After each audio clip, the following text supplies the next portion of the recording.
Bienvenidos a Frontera Geek, yo soy Dexeo. El día de ayer han sido publicados los 2 primeros episodios de Alien Earth, Alien Planeta Tierra, la serie que técnicamente sería una precuela de la saga de películas original. Se ha analizado y se ha dicho mucho sobre esta serie. Al ver los 2 primeros episodios, casi todo lo que se dijo previamente ha sido confirmado.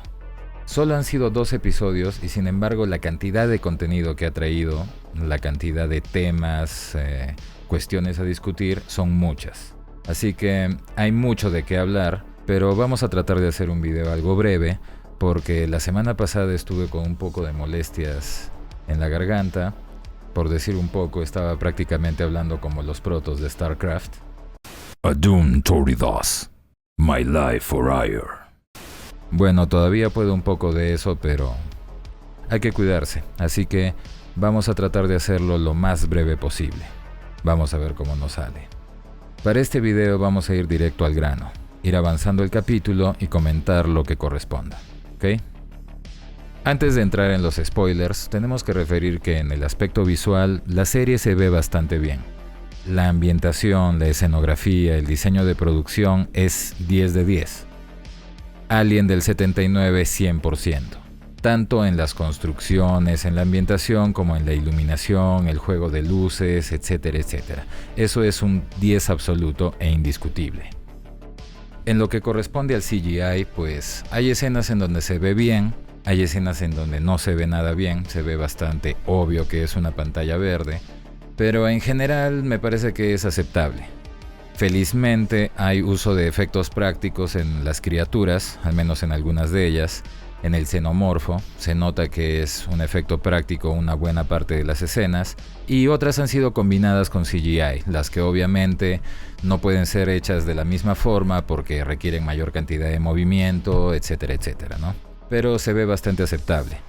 El traje del xenomorfo en sí podría tener un poco más de texturas. Hay ciertas tomas en las que no se ve muy bien, que digamos, parece incluso un traje de cosplay, pero es en algunas tomas, no en todas, felizmente. El diseño del xenomorfo se asemeja bastante al Dog Alien de Alien 3, al Runner. No porque tenga todas sus características, sino que aparte de que se mueve en 4 patas cuando quiere desplazarse a alta velocidad, también tiene algunas de las características faciales de ese alien. Sé que todos lo vamos a comprar igual cuando salga en NECA. Parte de los visuales también es la apariencia retrofuturista. Se ha utilizado, tal como lo hicieron en Alien Romulus, bastante bien adaptado, pero sí he notado que en el caso de la compañía Weyland-Yutani, este tipo de tecnología es más común. En cambio, cuando se ve las computadoras, la maquinaria de otra de las compañías, que es la Prodigy, la tecnología no es tan retro como esa. Es retro, pero no tanto. Me imagino que lo hicieron para que existan diferencias y nosotros podamos identificarlas al verlas.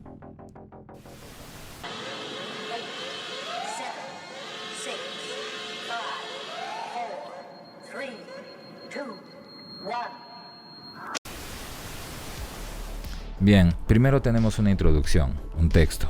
Lo voy a leer literalmente. En el futuro, la carrera para la inmortalidad vendrá en 3 corrientes.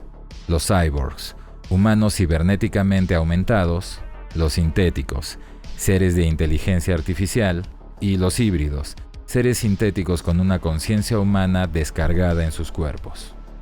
Esto es lo que ya les habíamos comentado desde mucho antes de que salga la serie. Es lo que se dijo mucho antes de que salieran incluso los trailers. No hay nada nuevo por aquí.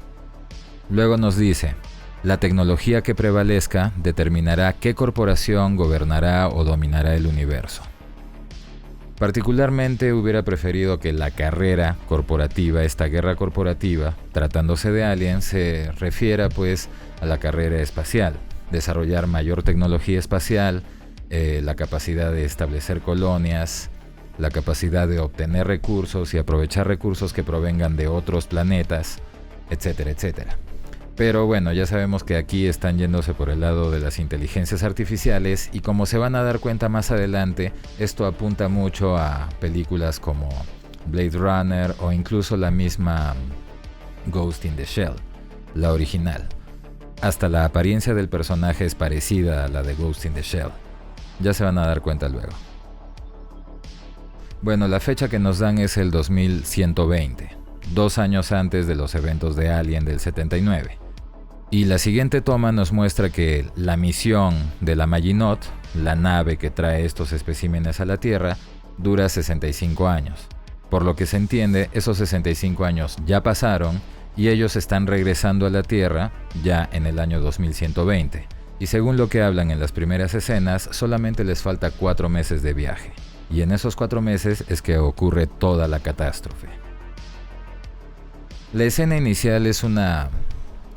Quisiera decir que es un tributo, pero más me parece una calca de las primeras escenas de Alien del 79. La forma en que las cápsulas se levantan, la posición en la que la cámara se ubica para filmar, la forma en la que los tripulantes se levantan, todo es idéntico a Alien del 79. Y yo estoy completamente de acuerdo en que la serie, por ser de la misma saga o franquicia, tiene que tener elementos visuales similares. Pero no soy fanático de que hagan exactamente lo mismo que se ha hecho en la otra película o en alguna de las otras. Algunas personas estuvieron felices de que en Alien Romulus se repitieran todas las frases que han sido hechas famosas a lo largo de las películas anteriores, sobre todo Alien y Aliens.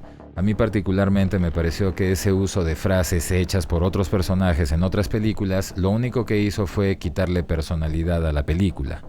Entonces, en este caso, aplico lo mismo. No es que no tenga que tener los mismos elementos visuales, en eso lo han hecho 10 de 10, pero imitar las escenas exactamente iguales no me parece algo que sume. Pero esto, como siempre, es mi opinión, es a mi gusto, mi expectativa. Pueden estar de acuerdo o no. Después de despertarse, tal como en la del 79, pasan al comedor y están comiendo mientras discuten, mientras conversan de diversos temas. Y en ese momento es que se revela parte de la información que da contexto a toda esta serie. La guerra corporativa entre Weyland-Yutani, Prodigy y otras más. Según lo que dicen, Weyland-Yutani estaría controlando Sudamérica y Norteamérica, lo que en el canon previo de Alien, bueno, tengo que decir previo porque ya no sabemos si es el mismo canon, pero en el canon previo o clásico de Alien se llamaba las Américas Unidas, que incluso en los últimos cómics hechos por Marvel también estaban apareciendo de esa forma. Espacialmente, otra corporación controlaba la Luna, que era la corporación Dynamic, y de los planetas del sistema solar, 2 de ellos eran controlados por Weyland-Yutani. Si mal no recuerdo, sí, Marte y Saturno. Esa guerra corporativa se ha renovado al tener un quinto contendor, que es la más reciente, la más nueva, que es la fundada por Boy Cavalier. El nombre de la corporación, Prodigio, proviene de él, porque según lo que nos dicen, este chico, este joven, no sé si decirle adolescente o cuál es la cosa, porque su comportamiento es bastante errático, pero este joven es un genio. Es un prodigio, tiene un IQ elevadísimo y eso es lo que lo empujará a desarrollar esta tecnología, pero no por la motivación que uno esperaría, pero eso ya lo vamos a ver más adelante. En esa primera escena tenemos una situación tensa que se describe con el personaje asiático. Bueno, en realidad hay muchos personajes asiáticos, hay varios de Medio Oriente, pero nosotros nos estamos refiriendo al de rasgos orientales. El señor Teng. Según lo que dicen, el sujeto es como una especie de depravado. Tiene una fijación con una de las tripulantes y la escena se centra en eso. Incluso crean un momento de tensión cuando el tipo se acerca a la chica a la que suele observar mientras ella está en hipersueño, como les dije, una especie de depravado. Y su cercanía es seguida de un momento de silencio en el que nadie se atreve a decir nada. No sé si por miedo, por incomodidad o por qué. Pero la cuestión es que esa escena no lleva absolutamente nada. Cualquiera pensaría que eso va a desencadenar algún evento importante posteriormente, pero quienes hayan visto ya los 2 episodios se darán cuenta de que el señor Teng no tiene importancia alguna en lo que ha sucedido después. A menos que más adelante hagan una escena complementaria en la que se vea pues que el señor Teng estuvo comprometido o que él provocó la situación que vemos posteriormente, ¿no? Que los especímenes se liberan, terminan atacando la tripulación y todo se va al diablo. Quizás eso sea lo que pase más adelante, pero por el momento, la secuencia que han puesto con el Sr. Teng no lleva absolutamente nada, así que no suma nada a la trama. De ahí tenemos el primer vistazo a algunos de los especímenes, los que ya se habían visto en los trailers. El ojo con tentáculos, de ahí esa vaina que parece una especie de vegetal, los facehuggers y también pues los insectos, que esos no los habíamos visto me parece antes en los trailers, pero que ahora han tenido un papel importante en cierto momento de estos dos episodios. Acto seguido, uno de los tripulantes sugiere deshacerse de todos estos especímenes, a lo que el oficial de seguridad de la nave, que es este hombre llamado Morrow, lo pone en su sitio al decirle que la misión que están ejecutando es precisamente la obtención de esos especímenes. Y ahí se crea otro momento de tensión. El hombre lo minimiza o muestra desconfianza hacia él por el hecho de que sea un cyborg. ¿Se acuerdan que en uno de los trailers vimos que tenía una mano biónica? Que es un humano potenciado o aumentado mediante partes biónicas. Y ante la aclaración de que la misión trata precisamente sobre la obtención de estos especímenes, el hombre le dice que el costo para haberlos obtenido era demasiado alto, la muerte de muchas personas. Y esto es lo que a mí me hace un poco de ruido. Se supone que esta línea es simplemente para hacer referencia a que los seres que han obtenido son bastante peligrosos, son criaturas letales de algún confín del universo, como siempre lo han dicho en todos los trailers. Pero aquí hay algo que se hace importante teniendo en cuenta la película de Alien del 79. Uno de los plot twists más importantes de la película es que Ellen Ripley descubre la Orden Especial 937, en la cual decía que la prioridad de la misión era asegurar la supervivencia del espécimen y que la tripulación era desechable, crew expendable.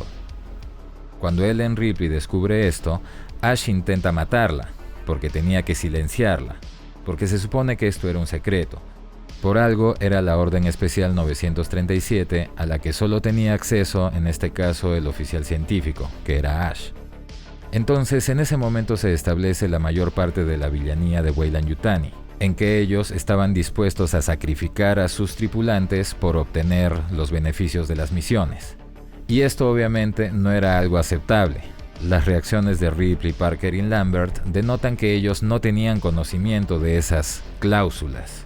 Entonces, no era algo permitido, no era algo que debía suceder. En esta nueva serie, pues, la tripulación está discutiendo su misión y están refiriendo que han habido muchas muertes y ninguno de ellos se horroriza por eso. No lo discuten, lo están hablando abiertamente, no es secreto para nadie. Entonces se supone que todo el mundo sabe que la misión es más importante que su seguridad y que sus vidas. Esto no es coherente con lo que pasa después con Ellen Ripley. Toda la tripulación del Nostromo, bueno, los que quedaban, que eran Parker, Lambert y Ripley, se horroriza al saber que la compañía había determinado que sus vidas eran desechables. En esta, que ocurre 2 años antes, no ocurre eso. La tripulación sabe que se han muerto varios de los tripulantes y no hacen mayor problema. Simplemente una pequeña discusión diciendo, vamos a botar los especímenes. Pero cuando el otro tripulante le dice, no, esa es nuestra misión, todos se quedan callados. Tal parece que Weyland-Yutani no tenía muchos problemas con sacrificar tripulantes en esa época. La gente no se quejaba.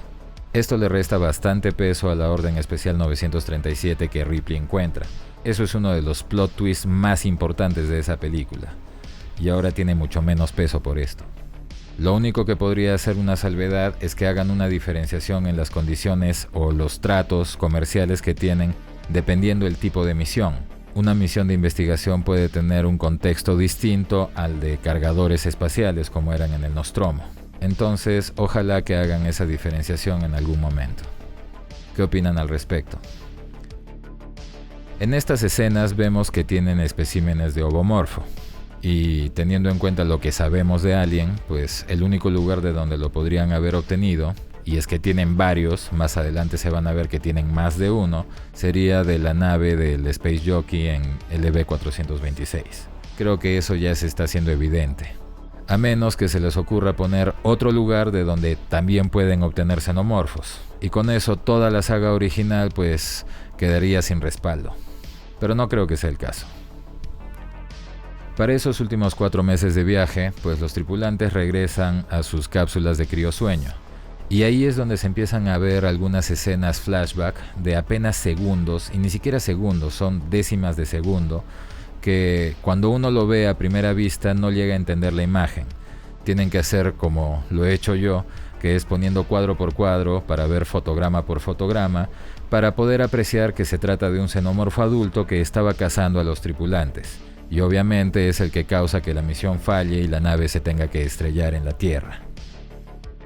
De ahí la acción pasa a la isla de Neverland, que es el lugar en donde la corporación Prodigy ha desarrollado esta tecnología de hibridación humana. Ya habíamos visto en los trailers a la niña que iba a ser traspasada o cuya conciencia iba a ser traspasada al cuerpo sintético que posteriormente se llama Wendy, pero aquí tenemos una conversación interesante y que creo que es importante resaltar, porque estando frente a un escorpión en una pecera, la niña expresa al sintético, que si mal no recuerdo se llama Kirch, que este escorpión es peligroso y que por lo mismo debería terminarlo, acabar con ese animal. Entonces él le dice algunas palabras para que ella se ponga en el lugar de ese animal, para que termine apreciando lo que es la vida.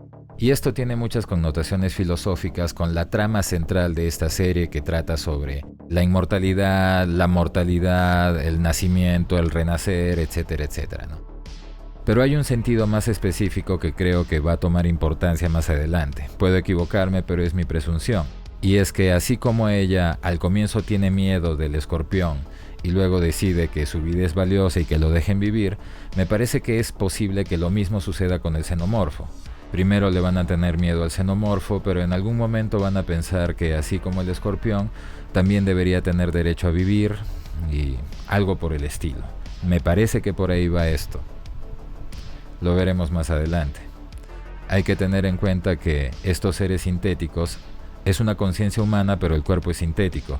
Así que no van a atraer a los xenomorfos, al menos no como presas. No pueden reproducirse en ellos, no son seres vivos ante los ojos de un xenomorfo.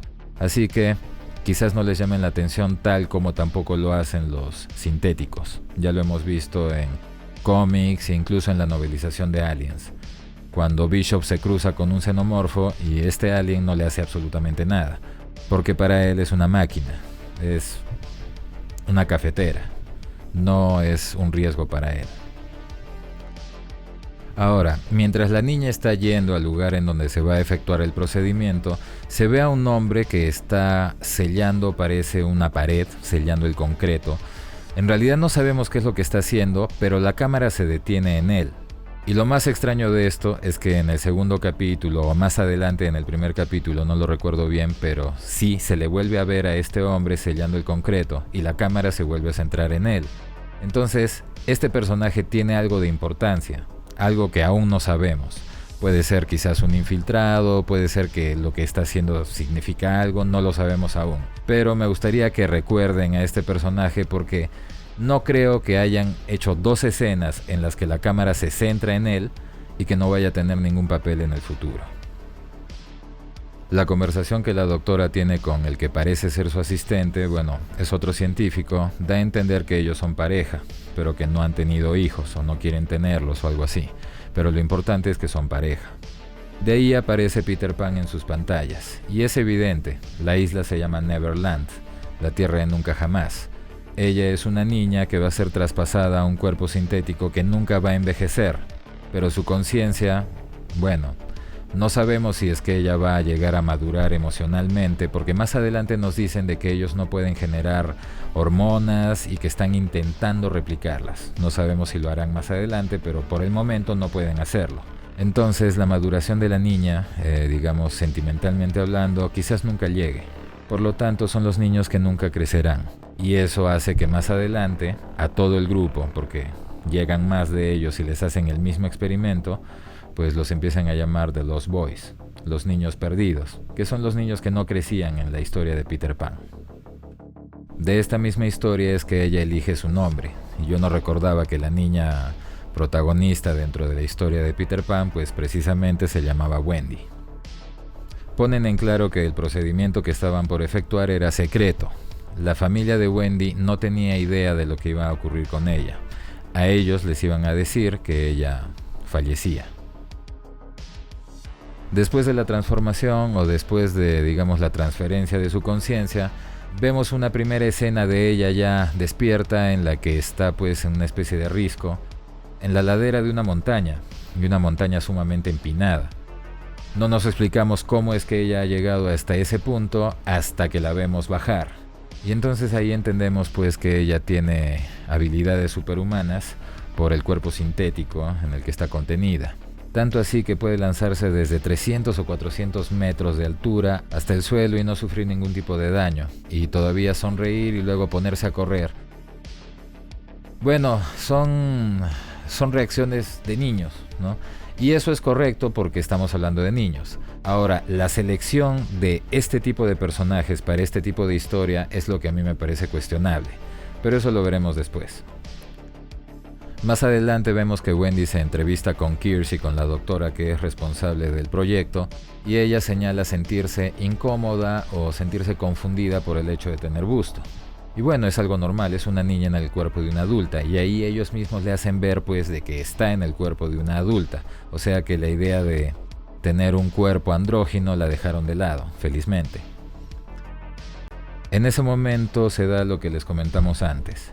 Refieren que Wendy pues no puede desarrollar o no puede segregar hormonas de ningún tipo y que ellos están tratando pues de replicarlas. Algo que se dará más adelante pero que en ese momento no se puede. Por lo tanto se preguntan cómo está su estado de ánimo, si es que algo ha variado, si es que ha sentido tristeza, algún tipo de alegría o algo por el estilo.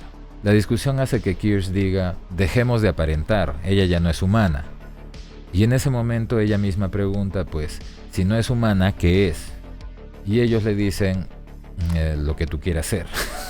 Es como que es la respuesta más esquiva del mundo. Pero se supone que ella va a tener que encontrar su lugar en el mundo, en toda esta historia. Desde un principio les dijimos que el desarrollo de toda esta historia iba a radicar o iba a girar en torno a la crisis existencial de estos personajes. Los androides parecen tener una posición clara, las personas obviamente también. Ellos no saben qué posición tomar, y eso es lo que se va a desarrollar a lo largo de toda la serie, me imagino. Posteriormente llega un nuevo grupo de niños que serán sometidos al mismo experimento de trasladar sus conciencias a cuerpos sintéticos. Un grupo de niños bastante variado y diverso, como le gusta a Disney. En ese momento Wendy les pone el panorama bastante claro. Ella es una niña eterna, y eso es lo que ellos también van a hacer. La explicación incluso dice que el experimento solo se está haciendo en niños porque son los únicos capaces de adaptarse a ser trasladados a un cuerpo de adulto o un cuerpo sintético. En el caso de los adultos, este experimento o este procedimiento no podría aplicarse debido a que, según lo que dicen, nuestras mentes son demasiado rígidas, entonces no podríamos acostumbrarnos o no podríamos adaptarnos a tener un nuevo cuerpo. Y con eso se desestima una de las grandes dudas que había generado esta serie en relación a las películas precuela, que según dicen algunos están siendo descanonizadas. Peter Weyland buscaba la inmortalidad. En vez de salir a buscar extraterrestres calvos y gigantes al espacio, pues simplemente podría haber transferido su conciencia a uno de estos cuerpos cibernéticos y sería prácticamente inmortal, del mismo modo que están planteando la situación de Wendy. Pero bueno, con esa aclaración queda descartado que un adulto pueda someterse al mismo procedimiento. Así que Peter Weyland no tenía tanta suerte. Después de aplicar el procedimiento a todos los niños, terminamos con un grupo bastante diverso de transhumanos o de híbridos, como los llaman en este caso. En una escena se muestra una escultura de lo que es conocido como los tres monos sabios. Uno que se está cubriendo la boca, otro que se está cubriendo los ojos y otro que se está cubriendo los oídos. Y el significado de esa imagen pues simplemente sugiere que para que alguien sea feliz tiene que alejarse de todo aquello que sea negativo. No hablar cosas negativas, no escuchar cosas negativas y no ver cosas negativas, ¿no? En el caso de este experimento o de esta tecnología, pues me imagino que lo que van a hacer con los niños es aislarlos de todo lo que es la vida normal, los problemas, el estrés, las guerras, etcétera, etcétera. Y de ese modo lograr que alcancen un mayor potencial. Por eso mismo es que las instalaciones se ubican en una isla. Están, valga la redundancia, aislados de todo. Después de esto pasamos a una de las escenas flashback en la que se ve cómo fue parte de la caída de la nave Maginot, en la que vemos al oficial de seguridad, a Morrow, interactuando con la computadora principal, Madre. Y ahí él informa al sistema de que toda la tripulación ya ha caído aún antes de que esto suceda, porque aparece una mujer, quizás la última sobreviviente, intentando salvarse, pidiéndole que le abra la puerta, y este hombre en ese momento pues lo que hace es todo lo contrario. Suelda la puerta para que nadie pueda entrar, ni ella ni el alien que estaba en el exterior. La mujer se queda afuera a merced del alien, y de verdad que la actuación en esa pequeña escena es terrible. No tiene ningún tipo de emoción. Se supone que tiene a un monstruo horrible que ha asesinado a un montón de personas detrás de ella, pero no le imprime el mínimo de fuerza, de emoción, algo que nos haga hacerlo creíble. Realmente terrible esa escena. Pero esa también es la escena de presentación del xenomorfo, de atrás hacia adelante. Parece que dijera: Holly. De vuelta en el presente, la acción se traslada a la ciudad de Nuevo Siam, y por el nombre pues podemos deducir de que, siendo la corporación Prodigy la dueña de esta ciudad, ellos tienen dominio o controlan parte de Asia. Así como Weyland-Yutani controlaba toda América, la corporación Prodigy tiene dominio en Asia, o al menos en una parte de ella. De ahí tenemos un montón de escenas en las que Wendy está espiando a su hermano haciendo uso de cámaras de vigilancia, cuyo funcionamiento ella puede manipular a su antojo. En algún momento de las escenas también se ve que ella incluso puede cambiar el código de programación de las máquinas. Esto me parece bien teniendo en cuenta que ella es un ser sintético, bueno, una conciencia humana, pero al final de cuentas es un cuerpo sintético, así que puede comportarse o puede tener algún tipo de interacción especial con las máquinas. Pero lo que sí me parece es que se estaban centrando demasiado en estas escenas en las que ella está espiando, investigando al hermano. Esta situación se va a repetir más adelante bastante, así que creo que es una de las cosas que a mí me generan cierto ruido en cuanto a la definición de lo que es esta serie. Pero eso lo vamos a hablar un poquito más adelante. Justo antes de que la nave se estrelle, tenemos un vistazo a las fuerzas de seguridad de la corporación Prodigy de esta ciudad de New Siam, y a ese grupo pertenece precisamente Hermit, el hermano de Wendy. En la escena vemos que uno de ellos está manipulando una Smart Gun. Quiere decir que estas armas ya son propias del año 2120, por lo cual podemos deducir que, pese a que Aliens fue en el 2179, es decir, 59 años después de estos eventos, usan las mismas armas. El Smart Gun ya existía en el 2120 y la siguen usando en el 2179. O sea, ¿la tecnología militar no avanzó nada? Vemos que la nave se estrella justo en medio de 3 edificios donde hay 2 torres que son idénticas. O sea, es una nave que se estrella entre 2 torres gemelas. No sé si eso sea una referencia o una coincidencia. El equipo de Prodigy se moviliza hasta la zona del desastre. La escena es hasta cierto punto similar a la de los Colonial Marines preparándose para salir a la misión. Vemos que dentro de su armamento también tienen a los clásicos rifles de pulso, otra muestra de que la tecnología militar no avanzó nada en 59 años. Y ya en el lugar vemos que Hermit se desempeña como parte del equipo siendo un médico, o bueno, un paramédico, ofreciendo primeros auxilios a los heridos. En el interior de la nave, Morrow ordena a la computadora, es decir a Madre, que se comunique con Weyland-Yutani y les indique que habían sido abordados por elementos militares de Prodigy y que les envían refuerzos. Mientras tanto, él trataría de recapturar a los especímenes sueltos. El desastre es pasado por las noticias y es así que Wendy observa en las pantallas a su hermano. Y sabiendo que en esa situación él estaba en riesgo, ella decide ofrecerse o hacerse voluntaria para ir al lugar del siniestro, supuestamente cumpliendo las órdenes de Boy Cavalier, que es este joven fundador de la corporación Prodigy, pero con la intención real de salvar o proteger a su hermano. Y habiendo aceptado, se dirige a reunir al grupo de los niños perdidos. Al verlos, pues es evidente que son niños, tienen comportamientos totalmente infantiles. Y eso es correcto, es coherente con la historia que presentan. Lo que no me parece coherente es que esta persona, que supuestamente es un genio, que es un prodigio de la inteligencia, considere que lo más idóneo es enviar a niños, por más que tengan superpoderes, pero enviar a niños a una misión de rescate en una nave que viene del espacio, que no se sabe qué es lo que carga y que está en medio de una ciudad siniestrada. Y más aún teniendo en cuenta que la líder de este grupo está yendo al lugar para proteger a su hermano, no precisamente porque tenga en mente cumplir con las órdenes que se le han asignado. Y eso se va a hacer evidente después, ya lo van a ver. Ya dentro de la nave, los soldados de Prodigy comienzan a ser acechados por las criaturas, inicialmente por estos dos pequeños parásitos que más adelante veremos que son hematófagos.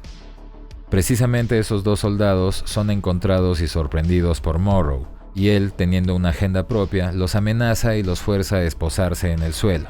Y ahí es cuando ambos son atacados por los parásitos y terminan muriendo. Esa es la escena más intensa de los dos capítulos, definitivamente. La impotencia, la frustración, la repulsión de ver a esa cosa moviéndose encima de sus rostros es, como les dije, muy intensa.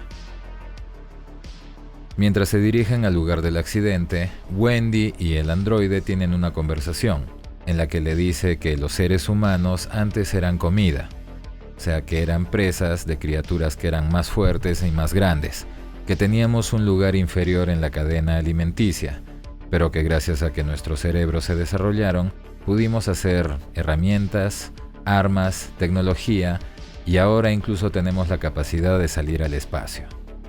Y que así dejamos de ser la presa de alguien más, o que al menos nos convencimos de eso, porque siempre va a haber algo más grande o más pequeño que sea capaz de devorarnos.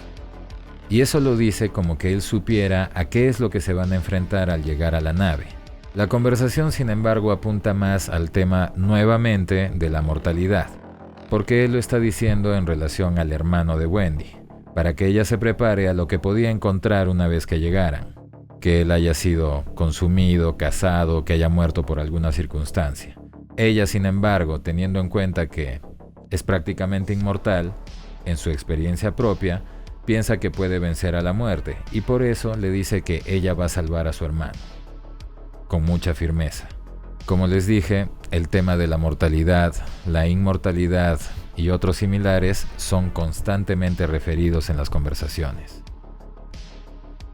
Ya en el segundo episodio, las fuerzas de seguridad de Prodigy encuentran a algunos de los tripulantes, algunos de los cuerpos de los tripulantes, porque ya están todos muertos, y en este caso por una aparente toxina.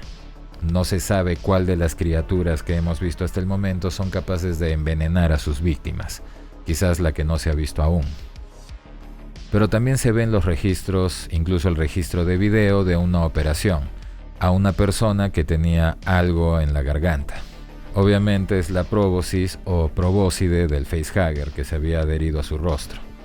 Después, en otra toma, se ve que su cuerpo está ahí, postrado sobre una camilla de operación y con el pecho abierto. O sea que extrajeron o intentaron extraer a la criatura. No sabemos cómo terminó. A lo largo de todo el trayecto, hay varias escenas en las que podemos ver que el xenomorfo los está acechando, mezclándose con la apariencia de la nave. Con todos esos tubos y cables y todo lo que se ha roto por el choque, el xenomorfo hace una especie de mimetismo. Bastante efectivo, tal como en las primeras películas de Alien. Muy bien logrado. De ahí retornamos a la isla de Boy Cavalier, en donde este tiene una conversación con la doctora que es responsable del proyecto de los niños perdidos. Y ahí se revela su real motivación para desarrollar esta tecnología. Según lo que dice, el muchacho, pues siendo un prodigio, razón por la cual le puso a su compañía ese nombre, siendo un prodigio de la inteligencia, está prácticamente aburrido porque no encuentra en el mundo alguien que le ofrezca una conversación interesante. O sea que básicamente él ha desarrollado la tecnología para hacer humanos inmortales con el propósito de que alcancen un desarrollo nunca antes visto, ilimitado gracias a la inmortalidad, para que estos seres puedan ofrecerle conversaciones interesantes. O sea, está buscando a alguien que pueda ofrecerle un buen partido de ajedrez. El tipo es muy arrogante, es prácticamente Sheldon Cooper. Y no sé ustedes, pero su motivación me parece tremendamente absurda, superficial, intrascendente. Pero bueno, es lo que eligieron. Durante esa conversación, él mismo también expresa que prefiere no desarrollar inteligencias artificiales porque éstas tienen un potencial de crecimiento y aumento ilimitado, y eventualmente se pueden transformar en la perdición de los seres humanos. Y bueno, teniendo en cuenta Terminator, Matrix y otras afines, tiene razón. De vuelta en la Maginot, el grupo de Hermit es atacado por un xenomorfo y él termina separado de ellos, refugiado en un elevador.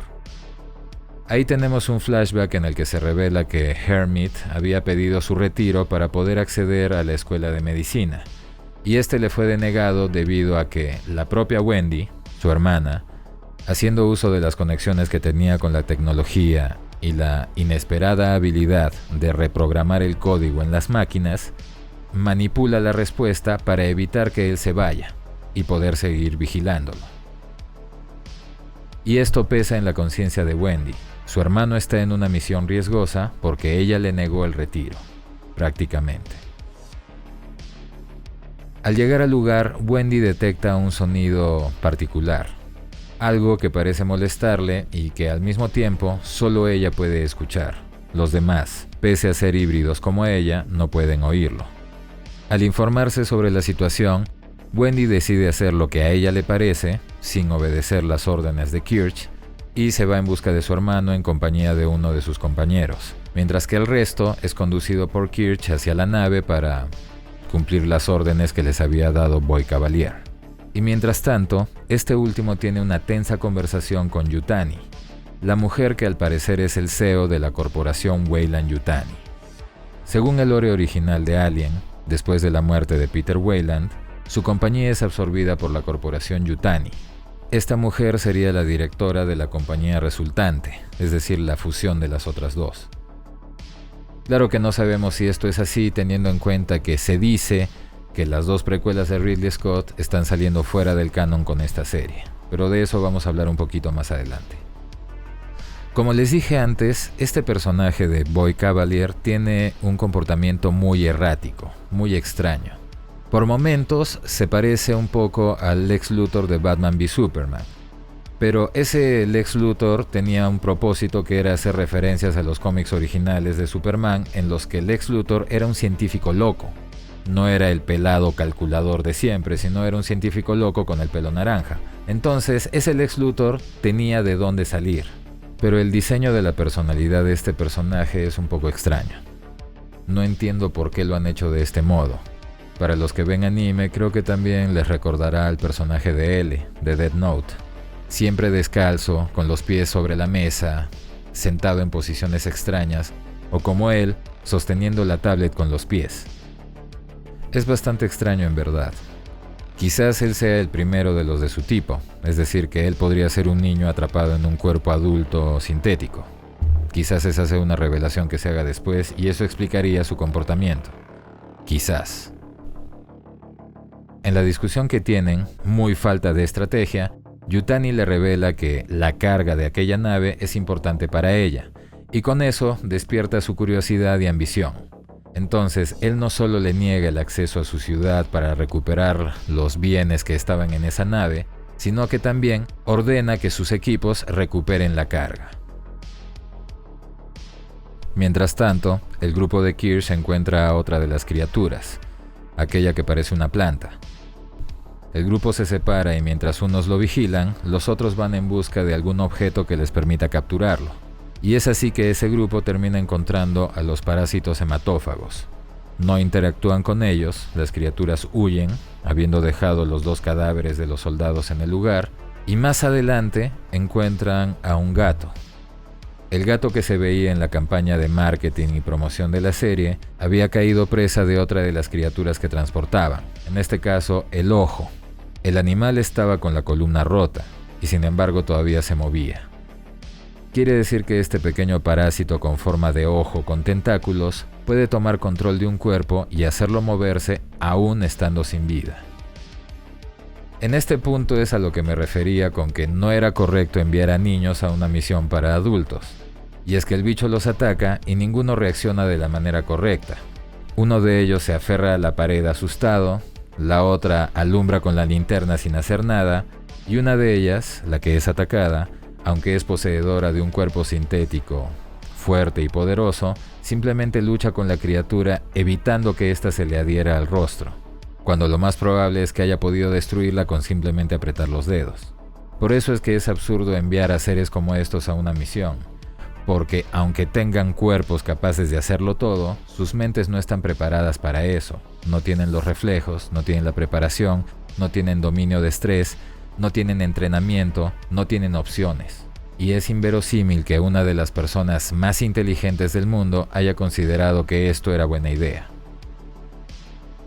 De ahí, Hermit es encontrado por uno de sus compañeros militares e intentan hacer la evacuación de las personas del edificio. Pero cuando les abren la puerta se encuentran con que es una reunión de gente muy particular. Una fiesta temática de gente vestida como los grandes burgueses de la Francia de los siglos XVII o XVIII. Y más allá de hacer caso a sus indicaciones, esta gente poderosa, influyente, adinerada, pues no les hace caso y les cierran la puerta en la cara.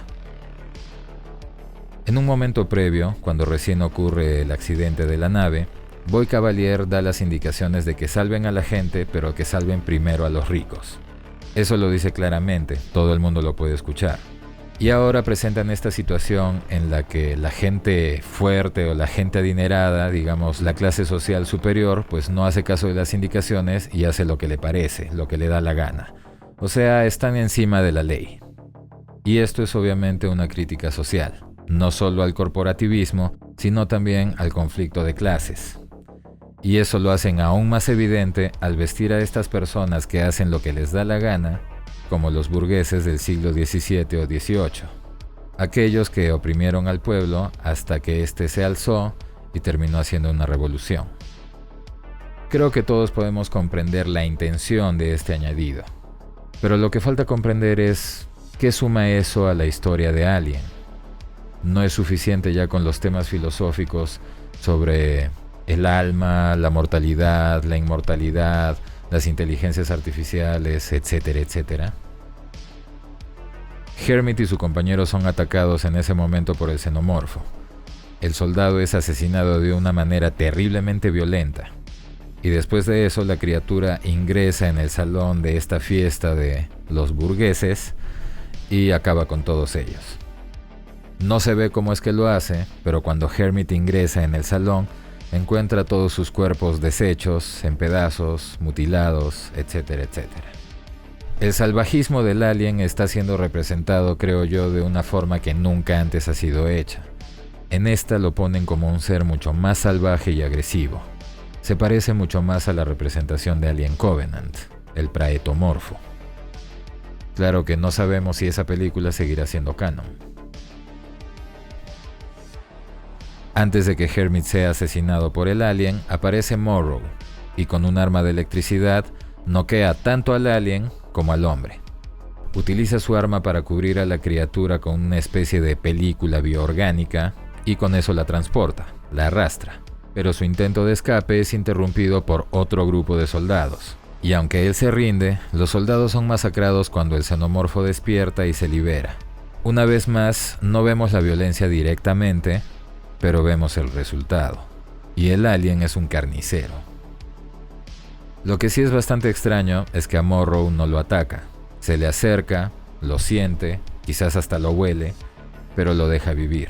Ojalá sepamos después por qué. Mientras tanto, han pasado al menos 10 minutos de eventos diferentes y cuando la acción regresa al primer grupo, aquel que estaba mirando a la planta, nos encontramos con que siguen mirando a la planta. 10 minutos después, y con la misma expresión. Cuando Wendy logra encontrar a su hermano Hermit, ya despierto después de bastante rato, ellos tienen una conversación un poco extraña sobre béisbol, algo que a Hermit le recordaba a su padre. Y se entiende que esta es una conversación orientada a darnos a entender la conexión familiar que tienen. Pero ¿no les parece a ustedes extraño que este chico ha sido atacado por un monstruo sanguinario, ha matado a su compañero violentamente, ha masacrado como a 10 personas más dejándolas en pedazos y mutiladas, y estando antes de morir, es atacado por otro hombre? Si ustedes estuvieran en su situación, ¿se pararían a explorar el lugar y ponerse a observar una pelota y luego tener una conversación sobre recuerdos con la primera persona que encuentran? Yo creo que lo mínimo es que uno se pararía asustado y pensaría que lo primero que tiene que hacer es salir de ese lugar. Y si hay otras personas, alertarlas del peligro y salir junto con ellas. Más aún si él se considera como un soldado y tiene cierta autoridad o el deber de protegerlas. A juicio propio, me parece que la reacción que el personaje tiene es inverosímil, fuera de lugar. ¿Qué opinan ustedes? Después de eso, Kirch ordena a Wendy y a su compañero que se movilicen hasta una zona específica de la nave para contención de algunos especímenes. Y Hermit decide acompañarlos por insistencia de Wendy. Y en el camino, el compañero de Wendy es quien le revela que ella es su hermana. O sea, este es el punto más importante de desarrollo de ambos personajes, su relación familiar. Y me parece que ha sido desaprovechado narrativamente hablando al hacerlo tan rápido, intempestivamente, y ni siquiera por su propia boca, sino por el compañero, que se comporta como un niño y le suelta un secreto simplemente porque tiene ganas de molestar. ¿Es viable que suceda así en la vida real? Sí, pero si esto está siendo escrito por alguien, creo que pudieron haber aprovechado mejor todo ese conflicto familiar para desarrollar una historia mucho mejor narrada. De ahí es que el grupo llega a la zona que Hirsch les había indicado y descubren los ovomorfos, 5 o 6 huevos. Y la zona estaba cubierta por una luz azul, exactamente como en Alien del 79. Eso podría ser simplemente una referencia, o también podría ser que la tripulación de la Maginot adoptó esa tecnología como una medida de seguridad para evitar que los huevos despierten y los ataquen. Finalmente, el alien aparece, secuestra a Hermit y Wendy se separa de su compañero para ir en el rescate de su hermano. Ambos capítulos terminan con canciones de rock. El primer episodio termina con una canción de Black Sabbath de la época de Ronnie James Dio, Mob Rules. El segundo episodio termina con una canción de Tool, que es una banda que a mí también me gusta bastante. Me gustan ambas canciones, pero la verdad no siento que encajen bien con una serie de Alien, y sobre todo porque la serie de Alien se ha trabajado de una manera muy seria, bastante densa incluso. Creo que muchas personas no se van a sentir atraídas por este tipo de narrativa, que es por momentos lenta. Y por eso mismo es que terminar los episodios con rock, pese a que a mí me gusta, creo que no suma o no contribuye al tono y al ambiente que la serie está tratando de establecer. Como les dije, la serie está planteando interrogantes muy interesantes, cuestiones filosóficas tales como las que se hablan en Ghost in the Shell, por decir. El hecho de que la conciencia humana pueda ser transferida a un cuerpo cibernético levanta muchas interrogantes, como por ejemplo el alma, si es que realmente es un alma transferida en un cuerpo cibernético o si simplemente es una inteligencia artificial que está copiando o replicando la conciencia humana de Wendy y de los otros niños. Sin embargo, tengo que decir que para lo que hemos visto en la historia hasta el momento, era completamente innecesario crear estos personajes. Podían hacer toda la trama de la misma manera sin incluir este conflicto existencial y crisis de identidad de Wendy y de los demás chicos. Parte de eso es que tienen bastantes interacciones innecesarias, diálogos que no he citado en este resumen porque no suman nada a la trama, son absolutamente innecesarios. Creo que la serie está tratando de abarcar varios conceptos que pueden ser muy interesantes, pero me parece que están abarcando demasiadas cosas a la vez. Y ustedes saben que el que mucho abarca, poco aprieta. Al menos hasta el momento siento que la serie no termina de definirse. Por un lado, la serie parece ser sci-fi, en otro momento se deriva al terror, y el momento de ambos es cortado cuando terminan en una situación familiar, relativamente cómica, o algo que se abstrae totalmente del ambiente de terror o de tensión que están intentando implementar. Siento que la serie quiere ser muchas cosas a la vez y no termina de ser ninguna. Pero bueno, esa es mi impresión personal. Como les dije, me parece absurdo llevar a cabo una misión tan importante con niños en cuerpos de adultos. Así tengan superpoderes, siguen siendo niños. Y eso lo han demostrado las mismas escenas. Cuando son atacados, reaccionan como un niño, a esconderse, a asustarse, a paralizarse, pero no a actuar. En el caso de Wendy, pues algunos pensarán que quizás ella está más entrenada o ha tenido algún tipo de entrenamiento, pero eso no lo hemos visto hasta el momento. Lo que hemos visto es que ella se comporta como una niña del todo, está sentada vigilando a su hermano con peluches a su alrededor, pero en el momento que le dan una misión, se cuelga uno de sus peluches en la pierna y se convierte en Rambo, arrancando la cuchilla de una guillotina de papel y colgándosela en la espalda. La verdad es que esa dualidad a mí no me convence. Me convencen más los otros personajes. Se comportan de acuerdo a lo que deben comportarse. En el caso de Wendy, me parece que no. Finalmente, dicen que esta serie estaría dejando fuera del canon a Prometeo y Alien Covenant. Pues las palabras que han utilizado es que esta serie iba a ignorar los eventos de dichas películas. Y eso puede tomarse de dos maneras. Una, que realmente las están dejando fuera del canon, o la otra, que simplemente no los van a mencionar. Pueden haber sucedido, pero no van a hacer ninguna referencia al respecto. A modo de conclusión, creo que la serie tiene bastantes cosas positivas y tiene mucho potencial. Hay cosas que a mi gusto son innecesarias, pero bueno, no se pueden juzgar hasta que tengamos un panorama total. Apenas vamos el 25% de la historia. Son 8 episodios. Así que tendremos que juzgar al final del 8º episodio. Lo que sí no puedo negar es que a mi juicio, la inclusión de estos personajes y sus conflictos identitarios es algo completamente innecesario para lo que están intentando narrar, que es un conflicto corporativo y la amenaza de estos extraterrestres, incluyendo los nuevos, a la humanidad. Pero esperemos que para el final de la serie esté plenamente justificado. Y bueno, ¿ustedes qué opinan al respecto? ¿Les han gustado estos 2 episodios de Alien Earth? ¿Tienen alguna teoría adicional? Los leemos en los comentarios. Como siempre, agradecemos a nuestros Patreons y a los miembros del canal. Y recuerden que tenemos muchos videos sobre la saga de Alien y Depredador para ustedes. No dejen de revisar nuestras listas de reproducción. Soy Dexeo. Muchas gracias por su apoyo y preferencia. Hasta la próxima.